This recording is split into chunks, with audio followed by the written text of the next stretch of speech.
NDA संसदीय दल की बैठक आज। प्रधानमंत्री नरेंद्र मोदी को चुना जाएगा नेता। चंद्रबाबू नायडू समेत बीजेपी शासित राज्यों के मुख्यमंत्री पहुंचे दिल्ली। राष्ट्रपति से मुलाकात कर सरकार बनाने का दावा भी करेंगे पेश।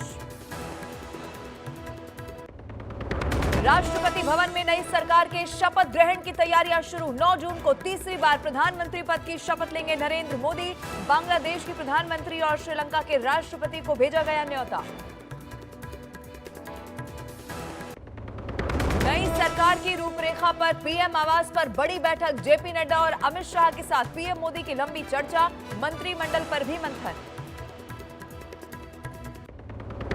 राहुल गांधी ने सरकार पर लगाया शेयर बाजार में 30 लाख करोड़ के घोटाले का आरोप। पीएम मोदी और अमित शाह पर साधा निशाना। जेपीसी जांच की मांग। बीजेपी ने किया जोरदार पलटवार।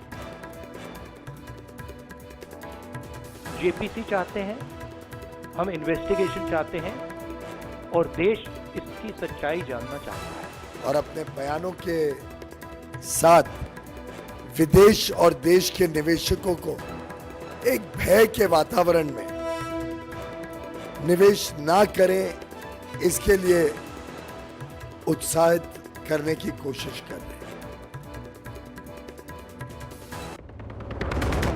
महाराष्ट्र में फिर से सियासी उथल-पुथल के आसार। अजित पवार की मीटिंग में नहीं पहुंचे 5 एनसीपी विधायक।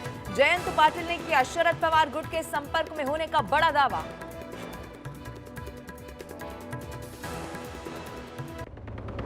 चंडीगढ़ एयरपोर्ट पर बीजेपी सांसद कंगना रनौत से बदसलूकी। सीआईएसएफ की महिला जवान पर थप्पड़ मारने का आरोप। हुई सस्पेंड। किसानों पर कंगना के बयान से नाराज थी जवान।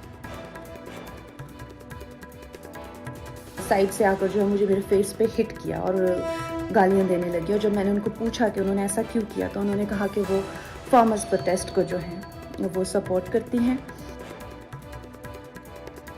Patanjali Dant Kanti fresh active gel, extra freshness का ये है नया नाम।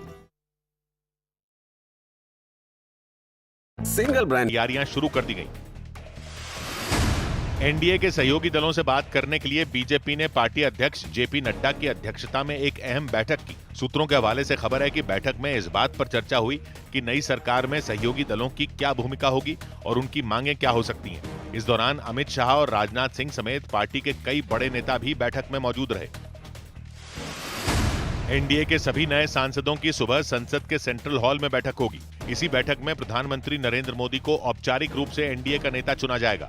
सूत्रों ने दावा किया कि अजीत पवार गुट के 10 से 15 विधायक उनका साथ छोड़ सकते हैं।